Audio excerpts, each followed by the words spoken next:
have to come in a little bit. Okay. So yeah, welcome to the Sidewalk Tour. This is the first time we've done this, so appreciate you joining us. My name is Catherine. I work for Missoula in Motion, and this week is our annual Walk and Roll Week. So we do a lot of different programs and initiatives to support sustainable transportation and encourage people to think about how they get around this week, and to offer some encouragement with different incentives, partnering with local businesses and things like that to get people to think about walking, biking, riding the bus, vanpooling, or carpooling, especially as the school year starts. So this is a new component of Walk and Roll Week. We thought it would be good to also focus on some of the new development we have in Missoula and some of the efforts to improve our sustainable transportation network, and then also thinking about accessibility and how all members of our community can get around, whether they have a disability or maybe if they can't afford a vehicle. So oftentimes their only option may be by foot. Also, we have Mountain Lime here to talk about riding the bus as well. So yeah, so with that, I'll hand it over to Mirta, who's just going to kind of talk a little bit about sidewalks from maybe City Council perspective, and then we'll follow this route on the map. So we'll end at Burn Street Bistro. I know a lot of us have bikes, so feel free to just walk your bike along with you. Yeah, and feel free to stop and ask us questions. As I mentioned before, or I stated in one of the communications I sent out, I think that sidewalks are a really important part of our fabric, urban fabric. They help connect our communities in so many ways, not just walking. This is where a lot of kids learn how to ride their bicycles. It's where they practice their first steps. It's where lemonade stands usually pop up. I used to live right over here, and I can attest to how well used sidewalks are, especially in this neighborhood. This is a really active part of our community. We see kids, elderly, people with mobility impairments, and I think the more sidewalks that we can provide to neighborhoods like this one, the better in terms of not just connectivity, but the health benefits of having sidewalks in our community are tremendous. And I am grateful for the grants that we have been able to receive, for the multiple organizations that have worked to make this possible.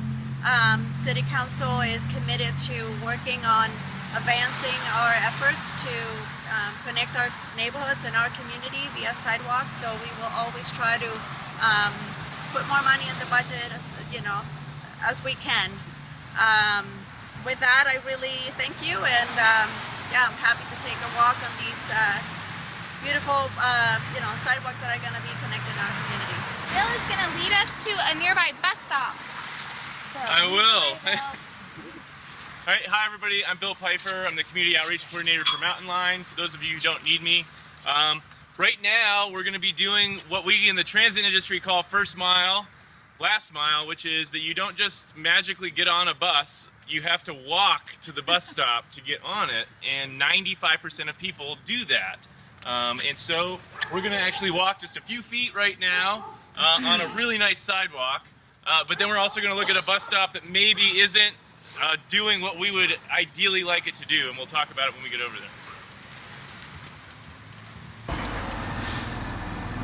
So this is the bus stop that when our employees come to work, this is the bus stop that they would use. You can see across the street here that this is not a really very good example of what we like to see for a bus for a landing for somebody who might have a disability or need a mobility device. Right now, Mountain Line is working to begin a really extensive bus stop project, improvement project, that's going to kick off with construction in 2020. And there's a few different things we're going to be doing. One thing we're going to be doing is adding newer, modern transit signs to every single bus stop in the system. So this sign that we have here might not be the most visible sign, and it might not tell everybody, it might not be apparent to everybody that this is in fact a bus stop. Our new signs are going to be much more like more of an urban style sign. So it'll be really obvious when you see that sign, whether you're riding the bus or just driving around town, that this is in fact a transit stop. Right now in Missoula, we have probably 4 or 5 different types of signs that have been added all through the years of mountain lions. So from the 80s all the way up to last year, basically, we have all these different signs. So sometimes you'll see a sign and it'll look like it was made in the 80s, and that's because it was made in the 80s and it's still up. So we're going to be, first off, on every stop in the system, hopefully putting up a sign. It's a pretty extensive project, just that in itself. But the other thing that we're going to be doing is relocating some bus stops, especially on routes 1 and 2, where we are going to make sure that every stop on these 2 routes, our high-frequency routes, are ADA accessible.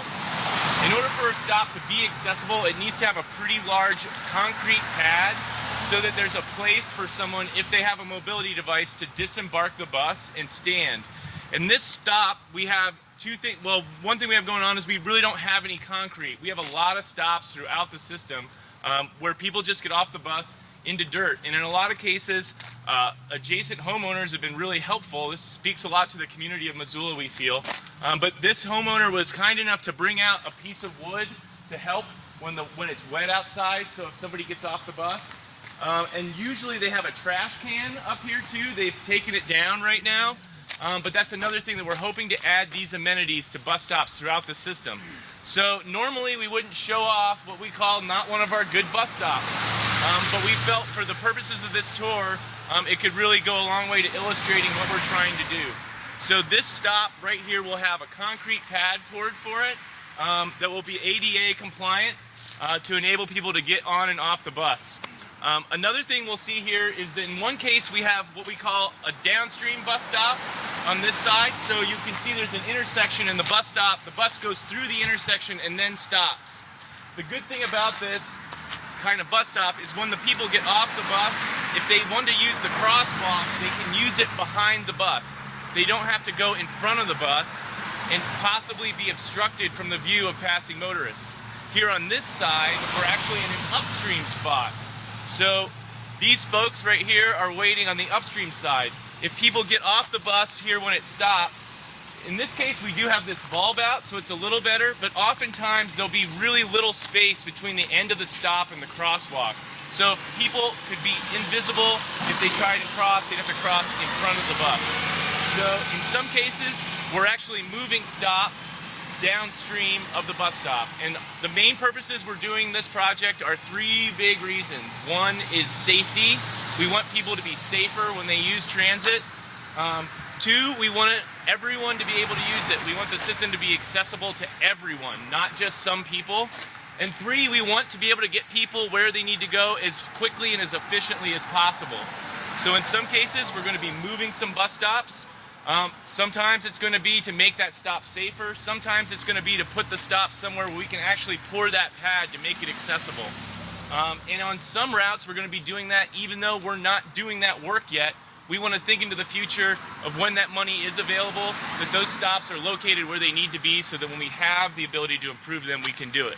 So I think that's about all I have. Dan, do you have anything to add to that? That sums it up pretty good. Yeah. Yes, do you have any questions?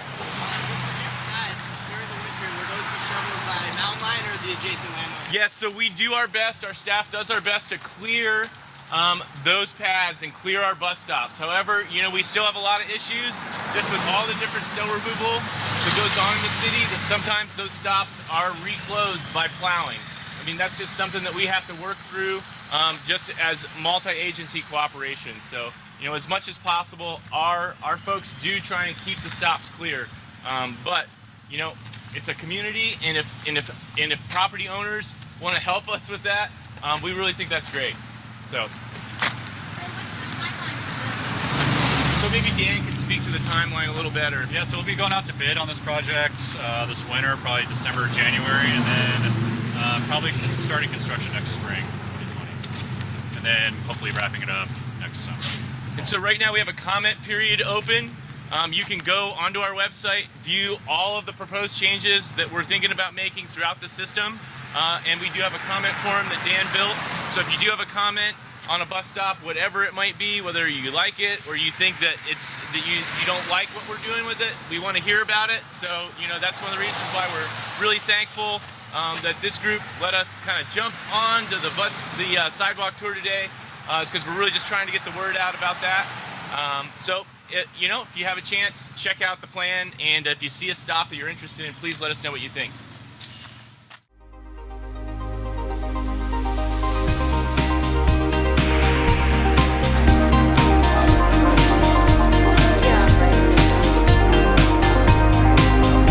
However, the overall project is actually increasing parking. We're actually adding.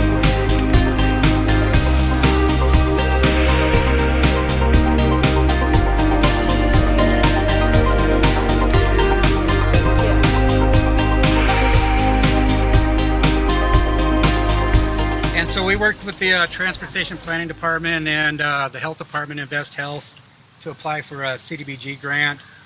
We received that grant, and we combined that with some local funding on our annual curb sidewalk program to get this project. This was the largest portion. There were a couple segments of curb and sidewalk done over in the Franklin to Fort neighborhood that made it tied from 14th to 10th, that tied into Franklin School, and then a small piece of sidewalk between Spurgeon and 10th that was a tie to that park in that neighborhood area, missing link.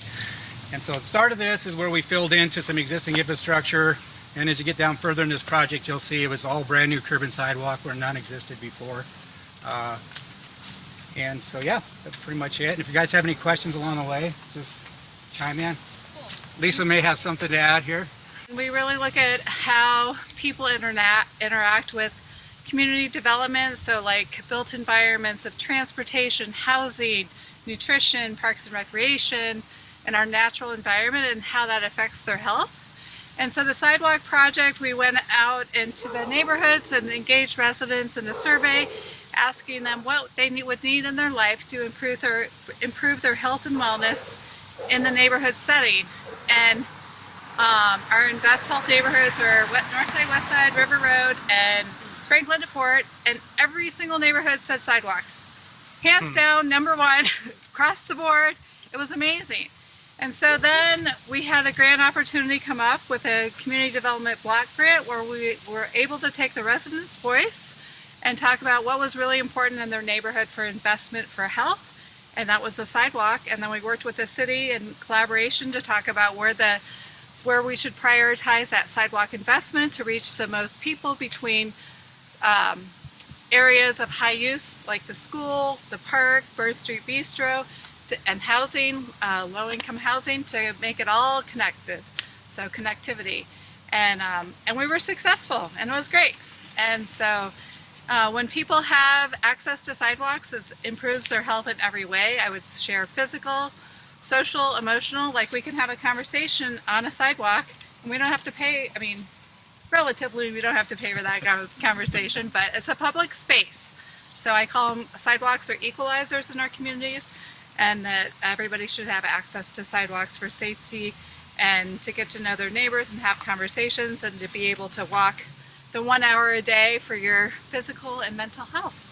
You can see the difference a sidewalk makes, and then look across the street and, you know, think about if that was all you had, you'd have to walk in the streets. So we're very excited. I was kind of blown away at how much a sidewalk costs, to tell you the truth, because I work at the health department, so I don't crunch the numbers like Monty does. And I was like, oh, we got all this money, we got $800,000, let's go. And I'm like, how much does that give us? And he's like, almost a mile, Lisa. And I'm like, oh, wow.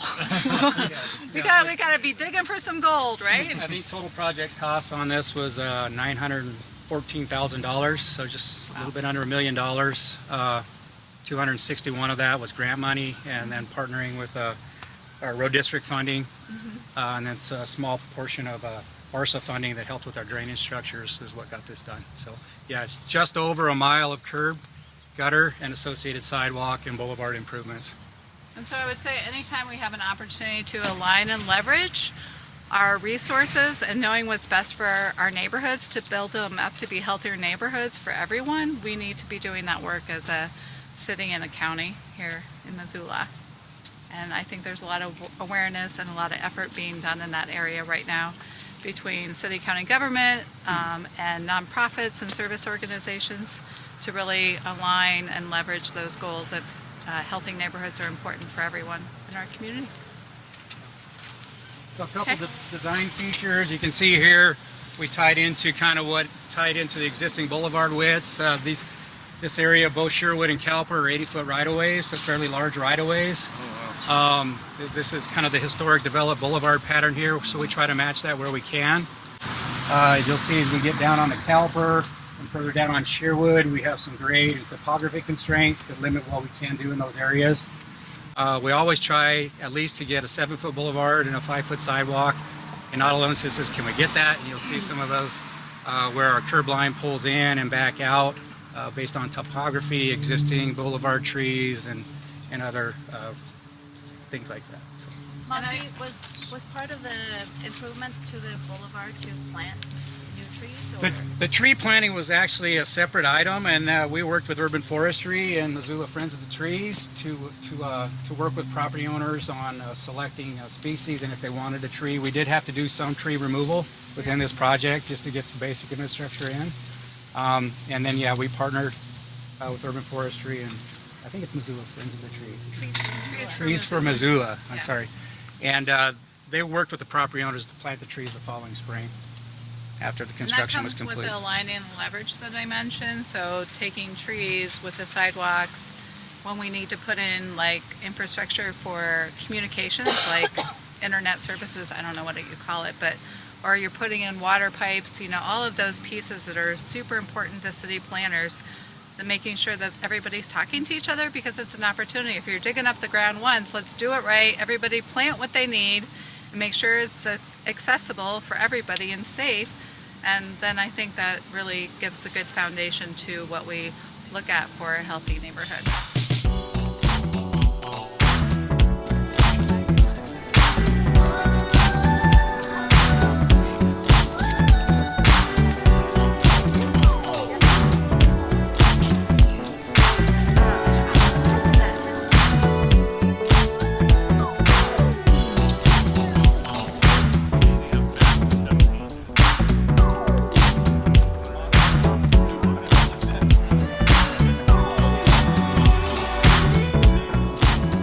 We have pretty steep grade coming this way and this way down into here where it bottoms out and levels out. So we had to narrow this road in just for topography purposes and not do a lot of retaining wall. We also heard a lot of concern from citizens during the outreach and the public hearings or meetings about this being kind of a cut-through corridor and a lot of speeding. And so what we did is we bulbed out these two corners here to match this narrow road section up where we were having some grade issues to help do some traffic calming and help try to slow traffic down. That's about it. So this is a pretty narrow street section here. I think we have about 20 feet from the front face of curb to front face of curb, which is about as tight as we want to go, especially with winter snow plowing and stuff like that. We had to go to a curbside sidewalk, obviously, here and here because of some of those grade issues. And even then, we still had to do a small retaining curb on the backside of the sidewalk here. So we did get some trees planted back behind the sidewalk through here. Did the neighbors help with like designing the landscaping and they'll be So this was all done maintaining it, after or- the fact. Oh, It just so happens that this property changed ownership, I believe, last year. So yeah, they did this landscaping, and the property owners actually did this landscaping out front of the fence line with this rock and the plants. Question. Are there no ramps this direction because of the slope? Is that- Yes, correct. So for ADA purposes, you know, we can match sidewalk grade to the running grade of an existing road. New constructions is different. You have to bench out those intersections to address ADA requirements. But what we did here is because of excessive grade, what we would have had was fairly steep grade benched out because you have to be at 2% cross slope coming across for these intersections. And so it basically would have created like a ramp. And so we chose to eliminate these and push them around to the corners to come across where we had better grade. Yeah, that's a good question. All right, you okay, guys let's want to continue? continue.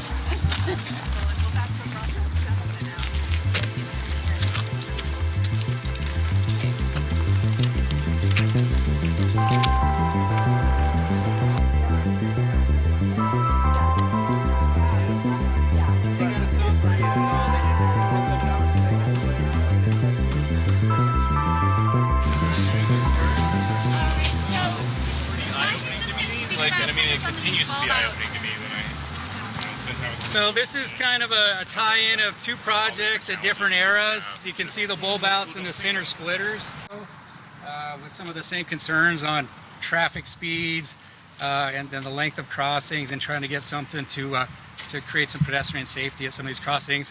That's why you only see one crossing here on this side instead of both sides, because trying to minimize those crossings on some of these busier collector arterials.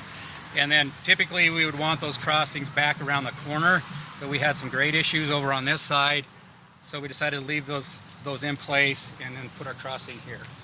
That corner was not part of the project, just so you know.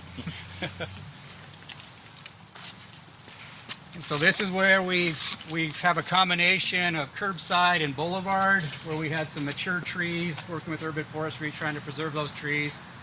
Back here, so we went curbside here to avoid a tree. So typically these low volume residential streets are designed with a 35-foot back of curb to back of curb.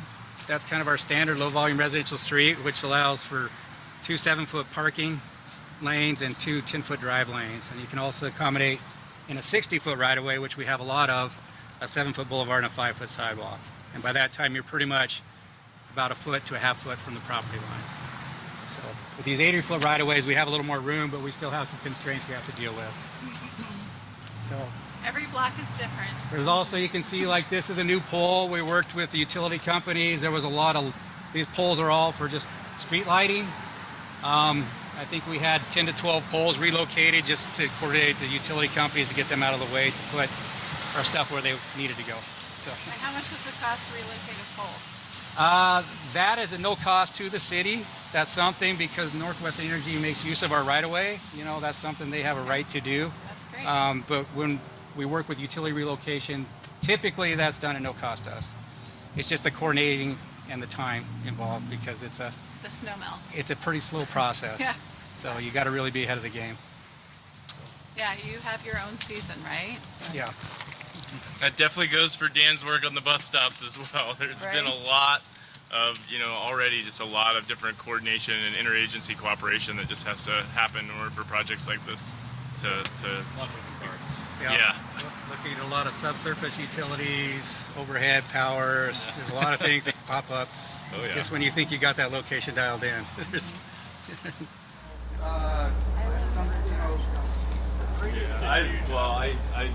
this was every day. Yeah. So obviously you can see we have some bad sidewalk back here, but our funding only goes so far, and we can't address everything with every project. You can see there's some potholes and some street sections that could have been addressed, and some more sidewalk, but we had to scope back looking at the funding we had and design our project within those funding limits. And so there's still a lot of need within this neighborhood and even around some of this corridor.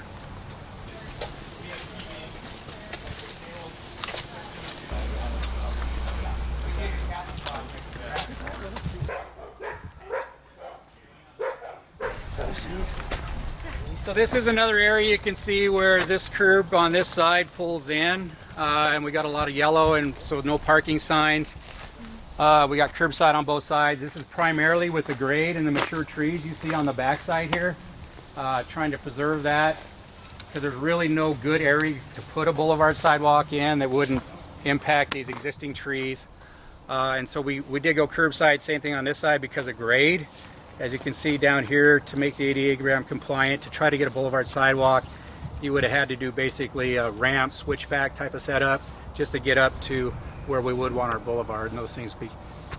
And some of the stuff that she had out in here, so we're able to make the crossing. You can see once we get in here around that tree, we do go back to a curbside because of some other conflicts. And so, and then here we have kind of a combination of a larger boulevard based on where our ramp location is, and then we swing back to a 7-foot boulevard and a 5-foot sidewalk. So you kind of got to look at existing development and where existing driveways and things like that. So there's a lot of give and take on trying to work with property owners and trying to make the best fit. A lot of adaptions. Yeah. And this might be a good spot. We're going to have Aaron kind of talk a little bit about, we know a lot of different areas in our city need sidewalks, so kind of what goes into project selection and why this specific stretch was picked for this funding.